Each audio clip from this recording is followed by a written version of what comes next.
నమస్కారం. ఈ ఆసక్తికరమైన విశ్లేషణలోకి నేరుగా వెళ్ళిపోదాం. ప్రపంచ దేశాల మధ్య పవర్ డైనామిక్స్ ఎలా మారుతున్నాయి, ముఖ్యంగా టెక్నాలజీ, భౌగోళిక రాజకీయాలు మరియు మన భారత ఆర్థిక సార్వభౌమాధికారం మధ్య ఉన్న లింకేంటి? ఈరోజు senior journalist CHV Prabhakar Rao గారి డీప్ అనాలిసిస్ ఆధారంగా ఈ విషయాలను మనం డీకోడ్ చేయబోతున్నాం. అసలు ప్రపంచ ముఖచిత్రం ఎలా మారుతుంది, అందులో మన స్థానం ఏంటి అనేది ఇప్పుడు చూద్దాం. సరే, ఇక అసలు విషయానికి వద్దాం. ఈ పవర్ఫుల్ కోట్ ఒక్కసారి గమనించండి. యుద్ధాలు ఇప్పుడు కేవలం సరిహద్దుల్లో జరగట్లేదు, సప్లై చైన్స్లో జరుగుతున్నాయి. ఒకప్పుడు యుద్ధమంటే సైనికులు, తుపాకులు, ట్యాంకులు. కానీ ఇప్పుడు సీన్ పూర్తిగా మారిపోయింది. సెమీకండక్టర్లు, ముడి పదార్థాలు, టెక్నాలజీ, ఇవే నేటి మోడర్న్ ఆయుధాలు. ఎవరి చేతిలో ఈ సప్లై చైన్స్ కంట్రోల్ ఉంటుందో వాళ్లే ప్రపంచాన్ని శాసిస్తారు. ఇది నిజంగా మోడర్న్ వార్ఫేర్ని రీడిఫైన్ చేసే అద్భుతమైన కాన్సెప్ట్ కదూ. ఈ విశ్లేషణ ఎలా సాగుతుందో ఒకసారి చూద్దాం. ఇందులో 5 ముఖ్యమైన విభాగాలుంటాయి. 1. కొత్త ప్రపంచ యుద్ధ భూమి. 2. భారత ఆర్థిక కూడలి. 3. భౌతిక వసతులు వర్సెస్ జ్ఞాన వసతులు. 4. మేధో వలసలను ఆపడం. మరియు 5. నిజమైన రక్షణ, స్వయం సమృద్ధి.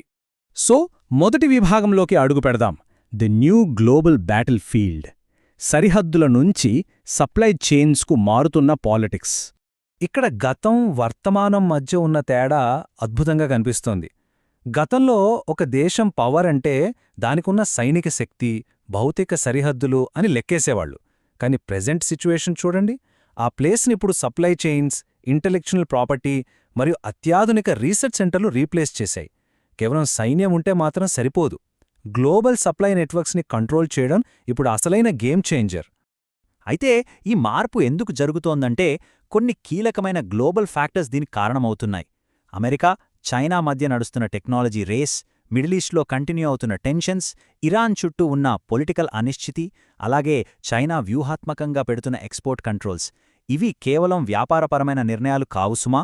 ఏ దేశం ఏ ప్రొడక్ట్ తయారు చేస్తుందన్నది కాదు, ఆ సప్లైని ఎవరు కంట్రోల్ చేస్తున్నారన్నదే ఇప్పుడు అసలైన జియోపొలిటికల్ వెపన్ అని ఈ పరిణామాలు స్పష్టంగా చూపిస్తున్నాయి. ఇక రెండో విభాగానికి వద్దాం. India's economic cross roads. అంటే మన ప్రస్తుత ఎకనామిక్ మోడల్కు ఉన్న లిమిట్స్ ఏంటి అనేది ఇప్పుడు చూద్దాం.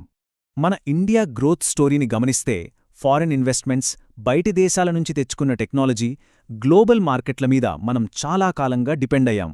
అవును, ఈ మోడల్ మనకు ఫాస్ట్ గ్రోత్ ఇచ్చింది, అందులో ఎలాంటి డౌట్ లేదు. కానీ ఇక్కడే ఒక చిక్కుంది. ఒకప్పుడు సూపర్ హిట్ అయిన ఈ స్ట్రాటజీ ఇప్పుడున్న మారుతున్న గ్లోబల్ పాలిటిక్స్లో ఎంతవరకు వర్కౌట్ అవుతుంది? ఆ మోడల్కున్న పరిమితులు ఇప్పుడు ఒక్కొక్కటిగా బయటపడుతున్నాయి.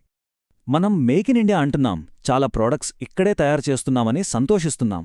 అది మంచిదే, కానీ దీని వెనక ఒక కఠినమైన వాస్తవం దాగుంది.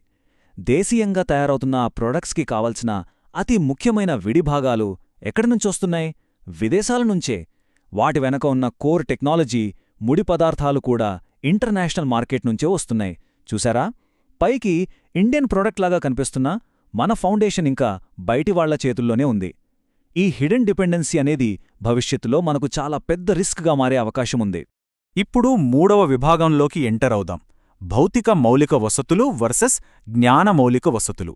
కేవలం డేటా సెంటర్లు కట్టడం మించి మనం ఆలోచించాల్సిన సమయమిది. ఈ విశ్లేషణలో రచయిత లేవనెత్తిన అత్యంత బ్రిలియంట్ పాయింట్ ఇక్కడే ఉంది. ఒకసారి ఈ ప్రశ్న చూడండి. మనం కేవలం భౌతిక మౌలిక వసతులు నిర్మిస్తున్నామా, లేక జ్ఞాన మౌలిక వసతులను కూడా నిర్మిస్తున్నామా? ఈ ప్రశ్న నిజంగా మనల్ని తీవ్రంగా ఆలోచింపజేస్తుంది. రీసెంట్గా మనం డేటా సెంటర్లో, డిజిటల్ పార్కుల కోసం వేల కోట్లు ఇన్వెస్ట్ చేస్తున్నాం సరే, కానీ దాని వెనుకున్న అసలు ఉద్దేశమేంటి? మనం నిజంగా టెక్నాలజీని ఓన్ చేసుకుంటున్నామా? ఇదిగో ఈ డిఫరెన్స్ చూడండి.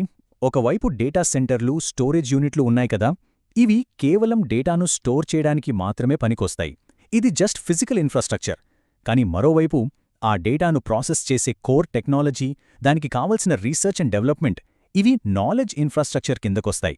అగ్రదేశాలు ఎప్పుడూ ఈ నాలెడ్జ్ ఇన్ఫ్రాస్ట్రక్చర్ మీద ఫోకస్ చేస్తాయి. డేటా సెంటర్లు మన దగ్గర ఉన్నంత మాత్రాన మనం టెక్నాలజీ లీడర్స్ అయిపోలేం. ఆ డేటాతో మనమే కొత్త ఆవిష్కరణలు చేసే సత్తా మనకున్నప్పుడే నిజమైన సెల్ఫ్ రిలయన్స్ సాధ్యమవుతుంది. ఇక 4వ విభాగం, రివర్సింగ్ ద బ్రెయిన్ డ్రెయిన్. మన దేశీయ ప్రతిభను మన ప్రగతితో ఎలా కనెక్ట్ చేయాలనేది ఇందులో చూద్దాం. మన దేశం నుంచి టాప్ క్లాస్ ఇంజనీర్లు, సైంటిస్టులు ప్రతి ఆట విదేశాలకి వెళ్ళిపోతుంటారు. దీన్నే మనం బ్రెయిన్ డ్రెయిన్ అంటాం. అయితే ఇది కేవలం వాళ్ళు తీసుకున్న పర్సనల్ డెసిషన్ అని మాత్రమే అనుకుంటే పొరపాటే సుమా. దేశంలో సరైన రీసెర్చ్ వాతావరణం లేకపోవడం, ఫండింగ్ సమస్యలు, కొత్త ఆలోచనలకు తగిన ప్రోత్సాహం దొరకకపోవడం ఇవన్నీ ఈ వలసలకు ప్రధాన కారణాలు. అంటే ఇది నేరుగా మన దేశీయ R&D ఎన్విరాన్మెంట్లోని లోపాలకొక ఇండికేషన్ అని చెప్పొచ్చు.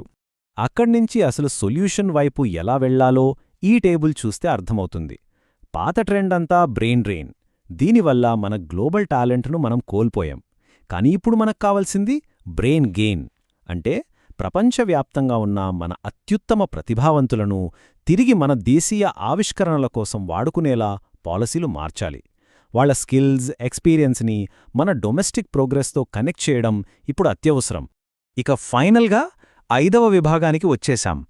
True defence, self reliance. రక్షణ రంగంలో నిర్ణయాత్మక స్వదేశీ సామర్థ్యాన్ని నిర్మించడం. ఇక్కడ మనం ఒక విషయాన్ని చాలా క్లియర్గా అర్థం చేసుకోవాలి. రక్షణ రంగంలో స్వయం సమృద్ధి అంటే ప్రతి చిన్న మేకు, ప్రతి చిన్న నట్టు మన దేశంలోనే తయారు చేయడం కాదు. అసలైన స్వయం సమృద్ధి అంటే అత్యంత కీలకమైన ఏరియాస్లో డెసిసివ్ కెపాసిటీని, అంటే నిర్ణయాత్మక సామర్థ్యాన్ని కలిగి ఉండటం. మనకు కావాల్సిన ఆయుధాలను మనమే డిజైన్ చేయగలగాలి. మన దగ్గర ఆ రీసెర్చ్ జరగాలి. దానికి సంబంధించిన సప్లై చైన్ మొత్తం మన కంట్రోల్లోనే ఉండాలి. అప్పుడే దాన్ని నిజమైన డిఫెన్స్ సెల్ఫ్ రిలయన్స్ అంటారు. ఈ కాన్సెప్ట్ను అర్థం చేసుకోవడానికి ఇరాన్ ఒక బెస్ట్ ఎగ్జాంపుల్. ఇరాన్ దశాబ్దాల పాటు అత్యంత కఠినమైన అంతర్జాతీయ ఆంక్షలను ఫేస్ చేసింది. ఇక్కడ మనం వాళ్ల పాలిటిక్స్ని సపోర్ట్ చేయడం లేదు గాని వాళ్ల దగ్గర్నుంచి ఒక స్ట్రక్చరల్ లెసన్ నేర్చుకోవాలి. ఇన్ని ఆర్థిక సమస్యలు, పరిమితులు ఉన్నప్పటికీ కొన్ని కీలకమైన రక్షణ ఉత్పత్తుల విషయంలో వాళ్లు పూర్తిగా స్వదేశీ రీసెర్చ్, ఉత్పత్తి సామర్థ్యాలను ఎలా నిర్మించుకున్నారో మనం గమనించాలి. పరిస్థితులు ఎంత ప్రతికూలంగా ఉన్నా సరే డొమెస్టిక్ కెపాసిటీని బిల్డ్ చేసుకోవడం అనేది జాతీయ భద్రతకు ఎంత కీలకమో ఇది స్పష్టంగా చూపిస్తోంది. సో ఇక్కడ అత్యంత కీలకమైన పాయింట్ ఏంటంటే భారత్ ముందున్న మార్గం చాలా స్పష్టంగా ఉంది. మనం రీసెర్చ్ అండ్ డెవలప్మెంట్లో విపరీతంగా పెట్టుబడులు పెట్టాలి. టెక్నాలజీ ఎడ్యుకేషన్కు ఫస్ట్ ప్రయారిటీ ఇవ్వాలి. గ్లోబల్ ఇండియన్ టాలెంట్ను ఆకర్షించే అద్భుతమైన పాలసీలు తీసుకురావాలి. మన డొమెస్టిక్ ఇండస్ట్రీస్కు లాంగ్ టర్మ్ సపోర్ట్ చేస్తూనే ఒక బ్యాలెన్స్డ్ ఫారెన్ పాలసీని మెయింటైన్ చేయాలి. భవిష్యత్తులో ఇండియా తన ఎకనామిక్ సార్వభౌమాధికారాన్ని నిలబెట్టుకోవడానికి ఈ అనాలిసిస్ ఇస్తున్న అసలైన రోడ్ మ్యాప్ ఇదే. ఫైనల్గా మొత్తం ఈ డిస్కషన్ అంతా ఒక బలమైన కంక్లూజన్ దగ్గరికి వస్తుంది. చౌకగా వస్తువులు కొనుక్కొని ఎంజాయ్ చేసే కాలం ఇక పోయింది. భవిష్యత్తులో ఒక దేశం ఎంత పవర్ఫుల్ అనేది కేవలం వాళ్ల జీడీపీ నంబర్స్ మాత్రమే డిసైడ్ చెయ్యవు. వాళ్ల దగ్గరున్న నాలెడ్జ్, రీసెర్చ్, టెక్నాలజీ మరియు తమ భవిష్యత్తును తామే నిర్ణయించుకోగల కెపాసిటీ, ఇవే అసలైన పవర్.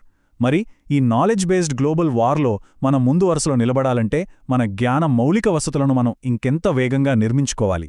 ఆలోచించండి. ఈ థాట్తోనే ఈనాటి విశ్లేషణను ముగిద్దాం.